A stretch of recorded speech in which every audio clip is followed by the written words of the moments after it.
नमस्कार and I welcome to all of you in global lookout. दोस्तों, recently हमारे जो डिफेंस मिनिस्टर हैं श्री राजनाथ सिंह जी, उनने एक काफी शॉकिंग स्टेटमेंट दिया है। इनने कहा है कि हम लोग ने नॉर्थ में मूव करना शुरू कर दिया है और हमारा जो मिशन है वो तभी पूरा होगा जब हम लोग 1994 का इंडियन पार्लियामेंट का जो रिजोल्यूशन है उसको सक्सेसफुली इम्प्लीमेंट करेंगे और ये जब हम लोग पीओके और गिलगिट और बाल्टिस्तान वाला जो एरिया है वहां पर भी रीच करेंगे तब। तो एक तरीके से ये कहना चाह रहे हैं कि आने वाले टाइम में जो ये वाला पार्ट है जो पाकिस्तान ने इलीगली ऑक्यूपाइड कर रखा है, ये भी दोबारा हम लोग रीगेन कर लेंगे। दरअसल राजनाथ सिंह जी होते हैं श्रीनगर में और शौर्य दिवस, जिसको आप लोग जानते ही होंगे, 27 अक्टूबर को ये सेलिब्रेट किया जाता है क्योंकि इस दिन इंडियन आर्मी ने एंटर किया था जम्मू एंड कश्मीर में। जो जम्मू एंड कश्मीर पे अटैक किया गया था पाकिस्तान की तरफ से, उससे जम्मू एंड कश्मीर को बचाने के लिए, तो उसी का जो सेलिब्रेशन होता है उसको ये एड्रेस कर रहे होते हैं, उसी में अपना ये स्पीच देते हैं जिसमें ये इस तरीके की बातें कहते हैं।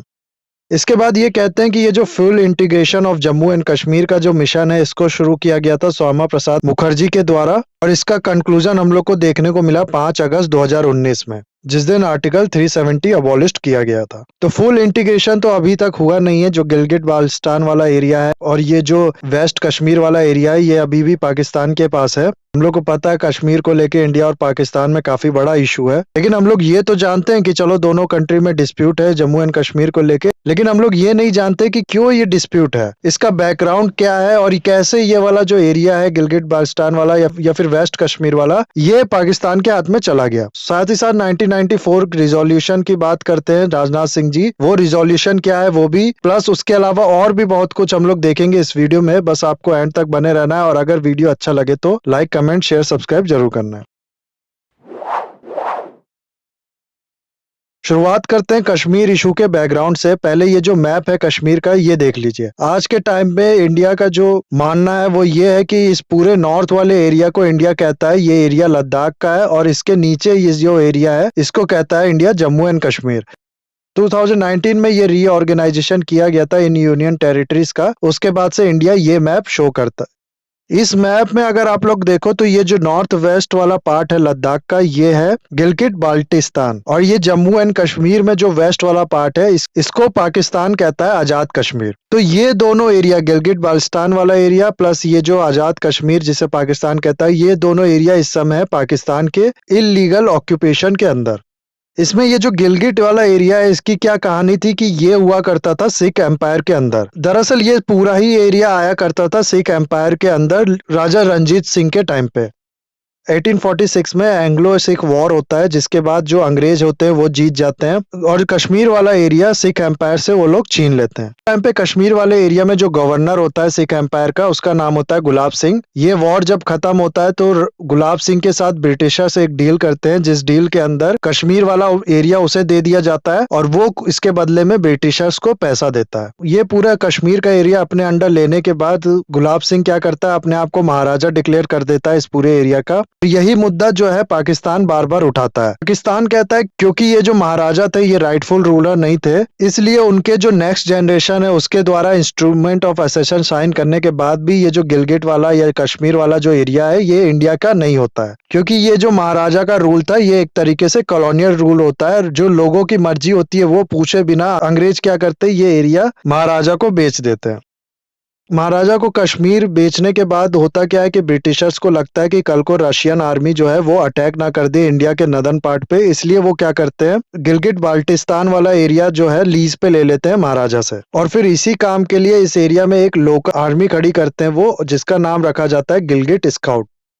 फिर 1947 आता है, इंडिया को जो है इंडिपेंडेंस मिल जाती है, लेकिन साथ ही साथ इंडिया का पार्टीशन भी होता है। ब्रिटिशर्स जो होते हैं वो ये कहते हैं कि जो भी प्रिंसली स्टेट है वो जो भी साइड चूज करना चाहे वो चूज कर सकती है। वो अगर इंडिया में जाना चाहे तो इंडिया में जा सकती है, पाकिस्तान में जाना चाहे तो वहां जा सकती है, इंडिपेंडेंट रहना चाहती है तो वहां भी जा सकती है। साथ ही साथ वो ये भी कहते हैं कि उस स्टेट की जो टेरिटोरियल इंटीग्रिटी होगी वो मेंटेन रहेगी। यानी कि अगर कोई प्रिंसली स्टेट का राजा ये कहता है कि हम लोग इंडिया में जाएंगे तो उसका पूरा स्टेट ही इंडिया में मिलाया जाएगा। ऐसा नहीं कि उसका थोड़ा सा पार्ट इंडिया में मिलाया जाता है और थोड़ा पार्ट इंडिपेंडेंट रह लेता है या फिर थोड़ा पार्ट पाकिस्तान में मिला लिया जाता है।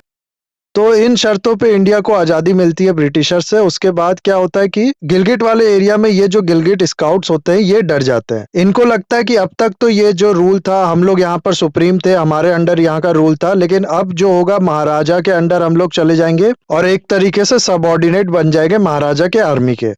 और उसके बाद अगर महाराजा इंडिया या फिर पाकिस्तान के में अपना विलय कर लेता है तो उसके बाद महाराजा खुद सबऑर्डिनेट हो जाएगा उस कंट्री का, और हम लोग जो है वो और भी नीचे चले जाएंगे। तो ये डाउट होता है गिलगिट स्काउट्स के अंदर। और जब ब्रिटिशर्स जो है वो छोड़ के जाने लगते हैं ये एरिया, तो वो गिलगिट वाला एरिया दोबारा दे देते हैं महाराजा हरि सिंह को। महाराजा अपने ब्रिगेडियर को भेजता है इस एरिया का ऑक्यूपेशन लेने के लिए।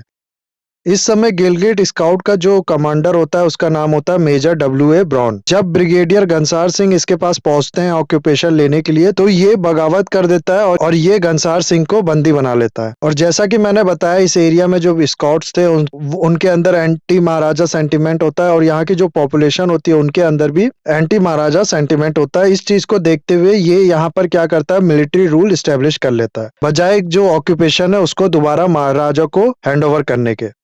ये कहता है कि मुझे लगता है कि ये वाला एरिया जो है वो पाकिस्तान के हाथ में जाना चाहिए। अब लोग खुद जरा सोच के देखिए, जो इसके लीडर्स होते हैं, जो फिर गवर्नर जनरल या फिर इस एरिया का जो गवर्नर है, वो कह रहा है कि ये एरिया जाएगा महाराजा के पास और महाराजा डिसाइड करेगा किसके पास उसको विलय करना है या फिर इंडिपेंडेंट रहना है। लेकिन एक छोटा सा ब्रिगेडियर उस एरिया का कहता है कि नहीं, ये मुझे लगता है ये एरिया जाना चाहिए पाकिस्तान के पास, इसलिए मैं इसको पाकिस्तान को दूंगा। तो इस तरीके का जो ट्रीजन है इस ब्रिगेडियर द्वारा किया जाता है, जिसको अपनी किताब में ये ब्रिगेडियर W.A. ब्राउन ये खुद कहते हैं कि ये सबसे बड़ा ट्रीजन था, लेकिन कहते हैं कि मैंने जो परिस्थितियां थी इस समय की उसको देखते हुए ये डिसीजन लिया है। उसके बाद 16 नवंबर को पाकिस्तान इस एरिया का ऑक्यूपेशन अपने पास ले लेता है इस मेजर W.A. ब्राउन से, और तब से ये एरिया उसी के ऑक्यूपेशन के अंदर है। इसके बाद जो वेस्ट कश्मीर की कहानी है वो भी थोड़ा बहुत इसी तरीके से, वो भी काफी ज्यादा इंटरेस्टिंग और एक तरीके से फिर से पाकिस्तान का जो इलीगल ऑक्यूपेशन है उसको दिखाता है, जो इलीगल एक्शन है वो शो करने वाली है। यहाँ भी पाकिस्तान ने क्या कि कुछ ट्राइबल्स को हथियार पकड़ा के घुसा दिया यहाँ से, और वो भी एरिया कैप्चर करते रहे, लेकिन उसके बाद तब तक इंस्ट्रूमेंट ऑफ असेशन साइन हो जाता है। इसके बाद इंडियन आर्मी यहाँ पर एंट्री लेती है और इनका जो प्रोग्रेस था उसको रोकती है। फिर UN के अंदर सीज फायर साइन होता है और एक रिजोल्यूशन भी पास किया जाता है। इस रिजोल्यूशन में कहा जाता है कि पहले तो पाकिस्तान की जो आर्मी या फिर उसके जो ट्राइब्समैन है उसको पाकिस्तान वापस लेगा यहाँ से, फिर इंडिया सारी लोकल पॉलिटिकल पार्टी को साथ मिला के जनरल प्लेबिसाइड कराएगा, जिसमें डिसाइड होगा कि यहाँ के लोग जो हैं वो क्या चाहते हैं। इसमें इंडिया को भी बोला जाता है आपको भी फिर अपनी आर्मी यहाँ से कम करनी पड़ेगी, सिर्फ उतनी ही रखनी पड़ेगी जितना लॉ एंड ऑर्डर मेंटेन करने के लिए सफिशिएंट हो। लेकिन इसके बाद दो ऐसी चीज होती है जो पूरी तरीके से गेम पलट के रख देती है, वो भी इंडिया के फेवर में। क्या होता है कि 1971 में हम लोग को पता है कि इंडिया का वॉर होता है पाकिस्तान के साथ बांग्लादेश के इशू पे, जिसके बाद इंडिया और पाकिस्तान में एक एग्रीमेंट साइन होता है जिसको कहा जाता है शिमला एग्रीमेंट। इस एग्रीमेंट में ये तय होता है कि हम लोग जो अपने इश्यूज हैं, अपने जो डिस्प्यूट है उसको हम लोग साथ मिलकर सॉल्व करेंगे, किसी भी थर्ड नेशन या फिर ऑर्गेनाइजेशन का इंटरफेरेंस उसमें नहीं चाहेंगे। ये एक तरीके से बहुत बड़ा अचीवमेंट होता है इंडिया के लिए, क्योंकि आज भी जो पाकिस्तान है वो बाकी ऑर्गेनाइजेशन या कंट्रीज को कहती हैं कि आप भी इसमें इंटरफेयर करिए, आप भी ये जो कश्मीर का मुद्दा है इसे उठाइए, यहाँ पर जो उसका प्रोपेगेंडा है कि ह्यूमन राइट वायलेशन हो कर रही है इंडियन आर्मी, उस पर अपने स्टेटमेंट दीजिए या उस पर कोई एक्शन लीजिए। लेकिन आप लोग देखो कि कोई भी बहुत बड़ा ऑर्गेनाइजेशन या फिर ज्यादातर कंट्रीज इस चीज में पाकिस्तान का साथ नहीं देती हैं और यही कहती हैं कि पाकिस्तान और इंडिया मिलके ये इशू सॉल्व करे। तो ये चीज आज तक बेनिफिट पहुंचा रही है इंडिया को। फिर 1994 में इंडियन पार्लियामेंट में एक रिजोल्यूशन पास होता है जो कि काफी शॉकिंग होता है पाकिस्तान के लिए और पूरे वर्ल्ड के लिए। दरअसल इस टाइम पे पाकिस्तान की जो मिलिटेंट एक्टिविटी थी वो बहुत ज्यादा बढ़ने लगती है, उसके द्वारा जगह जगह मल्टीलेटरल फोरम पे कश्मीर का इशू उठाया जाता है। इसलिए 1994 में इंडियन लेजिस्लेचर क्या करते हैं, एक रिजोल्यूशन पास करते हैं पार्लियामेंट में, जिसमें ये कहते हैं कि हम लोग पूरी तरीके से ये मानते हैं कि POK जो है वो हमारा पार्ट है और पाकिस्तान जल्दी से जल्दी इसको खाली करे। ये एक तरीके से काफी शॉकिंग होता है क्योंकि पाकिस्तान चाह रहा होता है कि मल्टीलेटरल ऑर्गेनाइजेशन जो है वो कश्मीर का मुद्दा उठाए, लेकिन इंडिया कह देता है कि हम लोग में कोई पक्ष या कोई डिस्प्यूट रखते नहीं है, हमारा जो पूरी तरीके से मानना है वो ये है कि POK जो है वो इलीगल ऑक्यूपेशन है और ये एरिया हमारा है। काफी बोल्ड स्टेटमेंट होता है, ये पूरे वर्ल्ड को एक तरीके से ये शॉक कर देता है।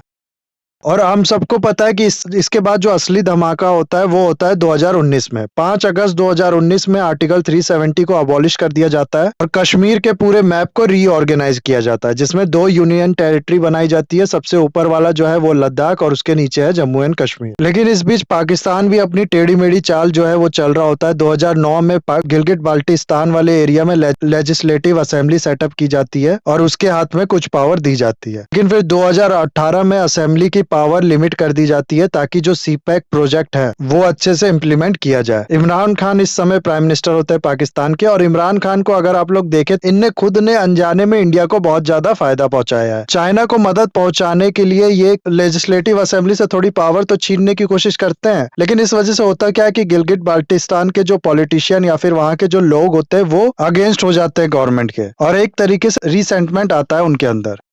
हालांकि 2019 में ये जो डिसीजन था इमरान खान के गवर्नमेंट का लेजिस्लेटिव असेंबली की पावर लिमिट करने का, इसको supreme court of Pakistan abolish कर देता है। लेकिन एक तरीके से ये लैक ऑफ कॉन्फिडेंस बढ़ाता है दोनों पार्टियों के बीच में। ये है पूरा इशू। और इस समय जो पाकिस्तान की हालत है वो हम लोग को पता है कि पाकिस्तान में इकोनॉमी काफी वीक है, सिविल वॉर तक की एक्सपेक्टेशन लगाई जा रही है। और दूसरी तरफ इंडिया जो है वो दिन प्रतिदिन राइज कर रहा है, इकोनॉमी में हो गया, चाहे फिर सिक्योरिटी या फिर पावर में हो गया। तो बहुत हद तक चांसेस है कि आने वाले टाइम ये जो एरिया है जो पाकिस्तान ने इलीगली ऑक्यूपाइड किया है, ये सक्सेसफुली दोबारा हमारा होगा।